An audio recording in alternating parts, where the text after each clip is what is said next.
terutama kepada suami bekerja, keselamatan dan keberkahannya.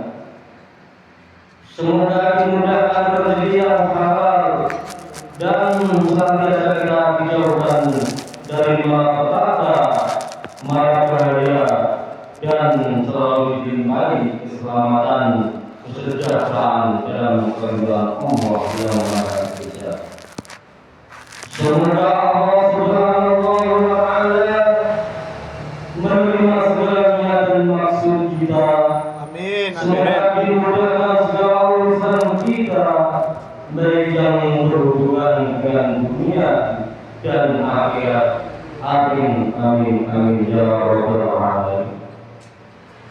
Ada menjalankan Islam berhubungan Rasulullah adalah sebagai berikut.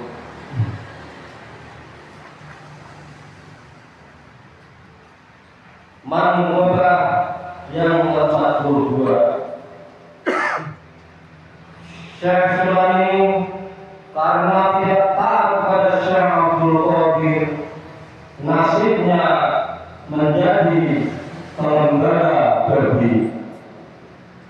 Pada waktu Syekh Abdul Qadir menyimak sabda Rasulullah Shallallahu Alaihi Wasallam bahwa para ibu bakal menginjak budak-budak para waliullah.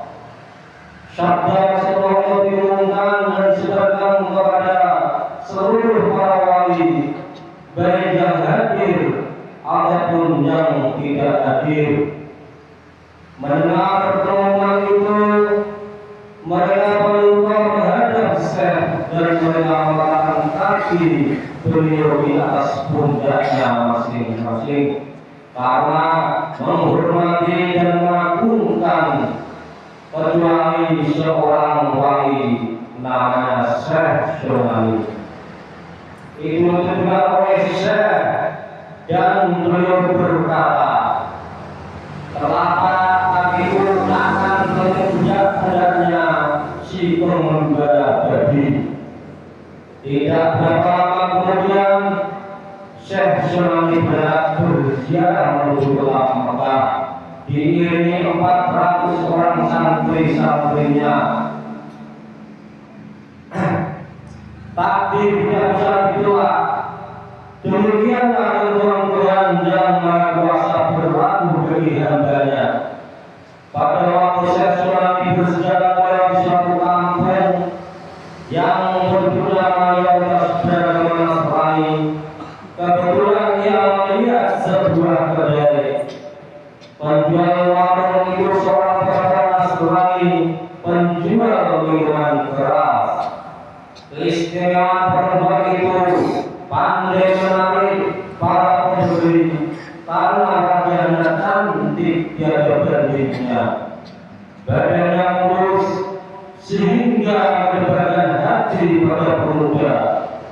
Konon tiada seorang lelaki pun yang tidak terpikat padanya.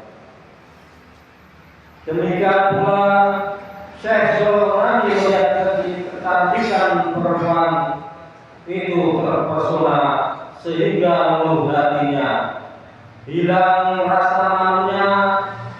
Widawanya jatuh di hadapan santri-santrinya, pengiringnya, sehingga dengan senang hati ia rela menyerahkan dirinya untuk menjadi pelayan perempuan itu. Dengan sukarela serta sungguh-sungguh ia mau bekerja, dan pekerjaan apapun ia kerjakan demi untuk menyenangkan perempuan cantik itu. Pada suatu hari, perempuan itu menyuruh Syekh Sulani mengembalikan babi piaraannya, memandu anak babi yang masih kecil agar jangan sampai terinjak induknya. Ia tidak merasa hina disuruh mengembala babi itu, malah merasa bangga dan gembira diperintah kekasihnya. Melihat kejadian itu, seluruh santri pengiringnya itu pulang meninggalkan Syekh Sulani telah mencemarkan dan menodai agama. Yang masih tinggal ada 2 orang, yaitu Syekh Fariduddin dan Syekh Mahmud Maghribi. Kedua santri itu berunding mencari jalan pemecahan musibah yang menimpa gurunya. Hasil perumusan mereka berpendapat bahwa musibah itu harus diperbaiki dari sumbernya dan ditelusuri sebab akibatnya.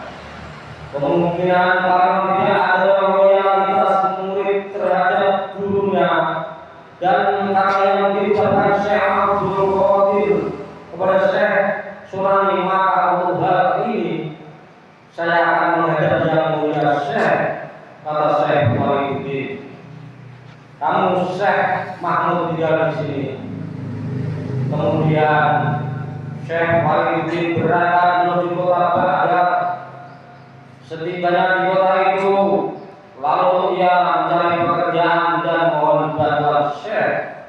Namun tidak ada lowongan kecuali pekerjaan berat dan hina. Akhirnya terpaksa pekerjaan itu diterima dan dikerjakan, yaitu membuang kotoran dari kakus. Pada suatu hari Syekh mengetahui dan menyaksikan Syekh Fariduddin sedang bekerja berat, sedang menjunjung padang yang penuh dengan kotoran, dan pada saat itu turunlah hujan dengan derasnya sehingga wadah kotoran itu penuh dengan air hujan melimpah dan membasahi badan Syekh Fariduddin. Memperhatikan beban berat yang dipikul Syekh Fariduddin, Syekh merasa iba hatinya. Lalu beliau memanggil Syekh Fariduddin dan menanyakan namanya.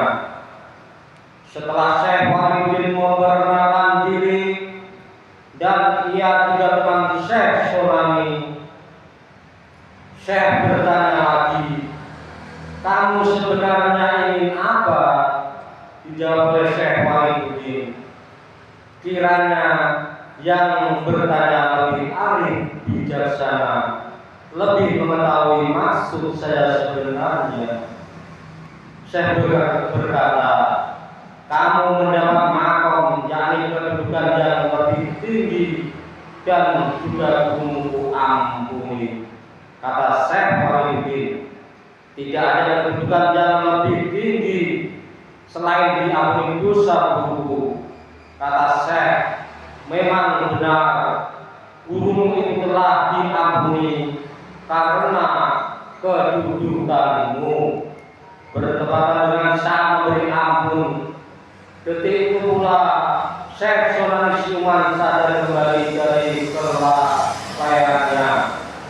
Lalu ia membaca istighfar, dan ketika itu juga hatinya menjadi berubah, tertanam dan berkembang perasaan cinta, rindu, mahabbah pada Syekh, dan segera ia berangkat menuju kota Baghdad dengan keberadaan tekad yang kuat akan bertobat kepada Syekh. Demikian pula tidak kurang pentingnya perjuangan tadi Nasrani itu, dan juga kasih Syekh Sulani ikut berziarah bersama Syekh dengan keyakinan yang kuat jika ia akan berikrar masuk agama Islam di hadapan Syekh.